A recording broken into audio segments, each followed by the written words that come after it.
How's it going, guys? Welcome back to another video. So today I will be talking about the top 10 reasons on why 151 is so investable, and it will be a $300 booster bundle by 2 years from now. Alright, so to be clear, this is a video with 10 reasons on why it'll be the certain price in the coming years. Now, I'm going to be presenting these points to you to help convince you to buy some 151. Now, in this list, it goes from 10 to 1. Number 1 will be the most important, so stick around till the end because number 1 will be the most important. Number 10 will still be important but not as important. So without further ado, let me just quickly show you what I got. I got some poster collections. I don't know how well it shows, but I got 4 displays. I got poster collections on poster collections. I mean, I have a lot of 151 and I'm continuing to buy. I've got more 151 at the back. I have so much 151. So I just wanted to show you what I have so I can show you I have skin in the game. I'm serious about this. So without further ado, let's get into it. Alright, I just want to quickly say thank you guys so much for the support. You guys have been absolutely amazing. And also thank you guys for commenting. I really like talking to you guys in the comments. If you comment, I'm going to reply to it. I reply to every single comment. So make sure to comment whether you disagree, whether you agree, whether you hate me or love me. I don't really give a shit. Let me know because I want to talk to you. I genuinely love talking to people in the comments. So anyways, let's start off. So number 10 is this set is a once in a lifetime set. Now what I mean by that is they have dedicated this set to being only base set, only the first 151 Pokemon. And that is a very unique thing because usually with sets, you look at how many popular Pokemon are inside of it. You know, Paradox Rift, you've got the Groudon, you've got... that's it. You've got, you know, Prismatic Evolutions, you've got like 9 or 10 popular Pokemon, and then that's kind of it. The difference with 151 is every single Pokemon inside is popular, and that's the thing. Everybody loves Gen 1. So you look at sets like Temporal Forces and you go, oh, it's got a Ghastly, it's got a Gengar, okay, it's got some okay cards, it's got a bit of this, it's got a bit of that. The thing about 151 is it's only bangers. There's nothing bad in the set. Even if it's a missed of mine, no one cares. It's still popular. People still love it. So that's number 10. Number 9 is that it used to be extremely expensive. This is not speculation. You know, it being a $200 booster bundle is not speculation. It was, at the very peak, a $220 booster bundle. Which is, yes, $36 a pack. People were paying that, and the reason why people were paying that is because it was nowhere. It was so hard to get your hands on, and that's the thing. It was right off the bat, $40 a bundle, sold out. It stayed at $600 for a while for a display, and then one day it just jumped up to $2K because no one was holding onto it, no one was hoarding it. But you know what the thing is? We can see that this product is already set for success because it already did it. And that's the thing. Paradox Rift is speculation. Temporal Forces is speculation. Shit, even Prismatic Evolution is speculation. This is not. Because this once was a $2,000 display. Technically, at its peak, it was about 2.3K on eBay, but that's not talking about fees or shipping or anything. But you can just see the absolute strength of this is none like any set we've ever seen before that is still in circulation. Alright, number 8 is it's fun to open. Now, how a set goes up is because the supply shrinks. There's a supply and demand ratio. Now, if the supply is a lot, that means not many people are opening it up, such as Paradox Rift and Temporal Forces and Rebel Clash, meaning that the supply is stagnant. This is one of the only sets that has been opened up so much that even though, yes, it's still found in stores, if you find a booster bundle in stores for $40, you can flick it off for $90 in the same day. And that's the thing, you don't see that strength from sets unless it's a slam dunk. Now, for all the new people in the channel, this set, Evolving Skies, is the only set in Pokemon history, or at least the last 5 years, where the set, you could find it for retail, buy it, and sell it on the secondary market for an instant profit. That's the thing about Evolving Skies that no one talks about, is it organically went up. So did 151. 151 organically went up. Prismatic Evolution, the supply was cut so that it would go up, not organic. Alrighty, number 7 is that it looks amazing sealed. By far the best artwork for a holiday set they've ever made. One of the best artworks they've ever made. The Mew, oh my goodness, it's amazing. The artwork is phenomenal. It's the type of thing people would display purely for the artwork, such as an ETB with a cool artwork, say Celestial Storm, say Plasma Storm, say, you know, sets like that where it's got a cool dragon Pokemon and people love displaying it. 151, people are just going to buy it purely to display, even if it's a shit set, which it's not. Alrighty, number 6 on the list is that it is hard to hoard. Now, what do I mean by that? Well, what I mean is that there's a lot of sets such as Fusion Strike. Please spare me. I cannot be bothered bringing out my Fusion Strike. Just please believe there's a Fusion Strike up there. You need to just believe I have one, okay? I can't be bothered bringing it up. I'm sorry. But Fusion Strike is a $1,000 booster box. But it used to be $160, $150, $170 for the longest time. You could buy thousands of boxes. 151 technically was in that state on release for like a month. And then once it's sold out, it's been impossible to get your hands on at retail. So there's not many people hoarding this. Like, when I say there's not many people hoarding this, I mean like there's not a lot of people who got it at a really good price. You know, Evolving Skies, people still got it. People still got cases of Evolving Skies. 151 is that type of set where even in the darkest periods of Pokemon after 2020, it was still sold out so fast. It sold out, it was hard to get your hands on, and quite frankly, 3 a.m. there'd be a restock and it'd sell out within 20 minutes. You don't see that strength from a set that's shit. You don't see that strength from a set that isn't desired. You only see it from the best of the best and nothing else. Alright, number 5. Now, people say don't look at price performance in the past to detect future performance, and that is absolutely right for things like Bitcoin, for things like the stock market, for things like that. For Pokemon, all you do is go based off history. That's literally the only thing you do. Booster box goes up in the past, booster box goes up in the future. ETB doesn't perform as good in the past, ETB doesn't perform as good in the future. Booster pack does worse than booster box, booster pack does worse than booster box. It's all just a pattern, right? So you can compare this. So in order to dictate what this price is going to be, you can look and compare at what popular sets with a similar demand. Okay, so Evolving Skies used to be a $600 booster box for a good while. And then it jumped up to 1K, then 1.5, then 2, then 3K. Now, the thing about Evolving Skies booster boxes, quite frankly, are just the shit. It's amazing. People love it. People love the set, people love the artwork, everything about Evolving Skies is amazing. Now, the thing about Evolving Skies is we can see this is the next Evolving Skies. Like, you can see it. Now, when I say the next Evolving Skies, I don't mean that it has an Evolution God Pack SIR in the set. No, I mean the performance. You can see this set is the closest thing we've ever seen to a set like Evolving Skies. You've got to remember that if you found a booster box for these for 200, you could flick it off for 600 in the same day. If you want to flick it off in 5 minutes, do 550. It would sell instantly.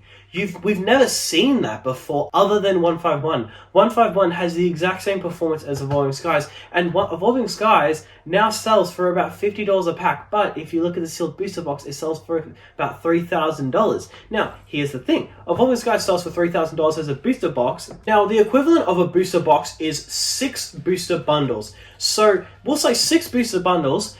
What are the chances 6 sealed booster bundles could be $2,000, $1,500 by a couple years? What's the chances? Pretty high in my opinion. I mean, it's extremely desired, and booster bundles aren't exactly easy to get your hands on. You know, they're $80 now, they're $90 now, but quite frankly, they're not easy to get your hands on, and you can't look at the booster pack, you have to look at the booster bundle or the booster box. Evolving Skies is a $3,000 booster box. Now that's quite impressive numbers, but what do you think a sealed display can do when these haven't gotten a reprint for 3 or 4 years? Evolving Skies booster boxes haven't gotten a reprint for a good while. It's probably been 2.5 years, maybe longer. Okay, so say this retires tomorrow. Does that mean in 3 years that a booster bundle is going to be 4K? 4.5? See, I'm trying to put the picture in your head, because a booster bundle display is far better than a booster box, because a booster bundle display, first of all, can be broken up into 10 bundles to sell them separately, but more importantly, it is the highest desired item of a specialty set. Same goes for Paldean Fates. Once again, I have one up there. I really cannot be bothered bringing it down, but you just need to believe me, I have one there. In fact, I have 2. The thing is that with specialty sets, displays is the most desired item. So what do you think is going to happen when the single most desired item doesn't get reprinted for 3 years? Do you think it's going to stay at 1K? Do you think it's going to stay at 1.5 or 2K display? Or do we think it's going to go to like 3K for a display and maybe 250 per loose bundle? because there's a premium on sealed displays. And that's the thing, I have 2 sealed displays and 2 loose. I'm trying to get rid of these suckers ASAP. I'm trying to swap them out with anybody who will do it, maybe this plus $100 cash. And quite frankly, the reason is because it's the most desired item. And that's the thing, compared to Evolving Skies, you've got booster boxes where they're $3,000, which is an average of like, what, $90 a pack, $80 a pack, but the loose packs are worth like $50. And the reason is because there is a premium. So what I'm trying to say is that you can see that there's a premium on these items, and you want to get in now before eventually they stop printing it. Alrighty, number 4. This is a bit of a thing that no one has really noticed, is that the grading is hard as hell. Just shit. It's shit grading. It's so shit. Specifically the illustration rares, which is a very similar thing with Paldea Evolved, and I don't really understand why. I'm assuming it's probably got to do with the printing on illustration rares, but it's so hard to grade. You get a $50 card as a 10 and it's like $400. You pull a pack fresh Charizard and you've got like a 50-50 chance it's going to be a thing. Like, that's the problem. So the grading is very difficult. Alrighty, number 3. Now, this is kind of going back to what I said before, but I'm just going to say it a little bit more clear, is that you can see the strength now. Now, this is kind of pretty much repeating exactly what I said before, but what I mean is that if you look at a set like Paradox Rift, it's never had demand. No one ever liked it. If you ever watch openings on YouTube, they get no views. If you ever open up with your friends, no one wants to watch you open it. If you ever buy a booster box, no one cares. It's not cool. Even people who open up a booster box of Paradox Rift, you're gonna lose money. It's not fun to open up. Same goes for Temporal Forces. It's a bit of a pity. If you line up to buy Prismatic and you don't get any because the guy in front of you got the last box, the Temporal Forces and Paradox Rift is the type of set that you buy. Because you're like, oh, well, I'm already here, I might as well. That's the type of set that you buy. So you can see that sets with strength right now do better later. Evolving Skies had so much strength. Even when there would be a restock, booster boxes would still go for $500 or $600. You know, blisters would still go for $16 or $17. You know, loose packs would still go for $14.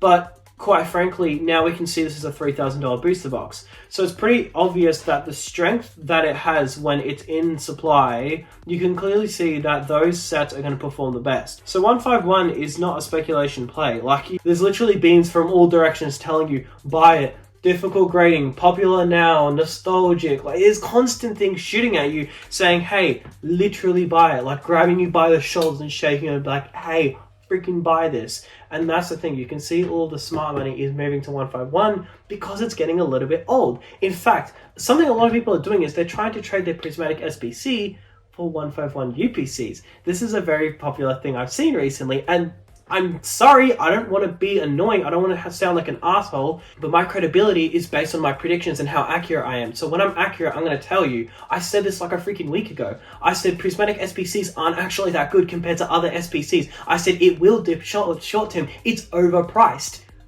I kid you not. Everybody laughed at me. I kid you not. I had an argument and I was like, I have to leave this. Like, I got to leave this conversation. This is just getting stupid. Not even a week later, and you can get SPCs for $320. They already dipped by like, what, 22% in like a week? Didn't I call that like a week ago? People are swapping it for 151 UPCs. People are swapping it for 151 bundles. People are swapping Prismatic bundles for 151 bundles. Prismatic ETBs for 151 ETBs. Now, of course, they're not straight. You know, if there's different values, whatever. I'm just talking about the fact that you can see all the money is shifting into 151. And the reason why it's shifting into 151 is because this sucker is getting a little bit old. There's reprints after reprints, but there's gonna one day going to be the last reprint. And then everybody's going to say the same thing. I wish I bought it. It was so obvious. Oh, it's such a good set. Like, dude, you can buy it right now. You don't have to miss out and then just bitch and moan. You can just buy it and forget about it. Sorry if I'm getting a little fired up, by the way. I'm not mad. It's just, it annoys me when people say something so stupid. Like, obviously, Prismatic SBCs were going to dip. I thought that was kind of obvious. $400 for it was so overpriced. Now you can get them on eBay for like $360. You know how expensive the fees are on eBay and shipping? Sellers are literally pocketing like $300 for a Prismatic SBC. Like, I kid you not, I called that like a week ago. Anyways, alrighty, number 2 is the unique artwork. No one talks about this. So Pokemon has this habit of making artworks very repetitive. Look at Prismatic Evolutions. Every single SAR looks the same. I love it. I love the set. It's an amazing set. It's one of my favorite sets. Not like it's everybody's favorite set, but I love the set and the artworks are amazing, but they're not unique. They all look the same. Like, They're just different colours, but they all look the same. It's just this blur of colours. Now, once again, they look amazing, but they all look the same. Alrighty, number one. Now, I bet you guys were probably all thinking about this, but it's nostalgia. Now, nostalgia is a very powerful thing, alright? So we can look at nostalgia in a couple different ways. I'm just going to use something that I'm nostalgic for. We'll say, I'm just going to spitball a couple things. Say Lego, okay? I used to be pretty big into Lego when I was a kid, say like 8, probably like 5 to like 13. I look back at those sets and you think, damn, those sets are actually really shit. Like, Lego has gotten a lot better, but I'm not interested in the newer stuff. I'm interested in the older stuff. Same goes for base set. People in, in their 30s and 40s, and for the record, if you're watching this video and you're in your 30s and 40s, then you like base set. There's nothing wrong with that. That's perfectly fine. It's a nostalgic thing. Okay, so if you look at those cards, people say, base set is better than modern. Team Rocket, like original Team Rocket, is better than modern. Like, it's a crazy take. It really is. Because if you look at base set, it's just repetitive as shit. It's cool, but it's repetitive as shit, man. But the thing about Deaths and Rails, I cracked a box of Deaths and Rails, and I kid you not, every single pull I got was so fun. It was such a blast to open up. I don't crack Pokemon often, so it was a real treat, to be honest, and I had a good time. But then you look at people say base set is better. I'm like, what the hell do you mean base set is better? It's in a completely different dimension. Modern Pokemon is beautiful. Every single artwork is its own piece. It looks amazing. But then you remember, it is actually nostalgia. Now, if you're watching this video and you really, really like vintage cards, that's fine. I love vintage cards as well. But the thing is, what I'm saying is, you can see that the only people who say vintage is king are people who grew up with it. And the reason why is because it's nostalgia. And that nostalgia is not going anywhere, all right? If you play any video game that you played when you were a kid, you feel that nostalgia. You light it up. You feel happy. That's what you get from opening up 151. That's exactly what you get. When you open up 151, every single card you can call. You got to remember, I didn't grow up playing Pokemon. I didn't grow up, playing with the cards and stuff. Now, I like the hobby now. I like the industry. It's a pretty cool place. I like the people here. But I can name every single card I pull from this. You can't do that with Gen 9. You can't do that with Gen 8. You can't do that with Sword and Shield and you can't do it with Team Up or Unbroken Bonds or Evolving Skies. When you open up, you're like, yeah, no one cares. Oh, I got an EX, cool. With this, every artwork you can look at it. And you know what the outcome of that is? Is that reverse holos have value. This reverse holo is worth about $10. This one is worth about $9. And this, as a reverse holo, I sold for $14 the other day. Not once, not twice, but plentiful times. Enough where it's not a nutcase buying it, it's just the market. And the thing is, you don't get that from it being an okay set or from an okay era. You only get that from the best of the best. And that's exactly what 151 is. Do I need to say more? I don't think I do.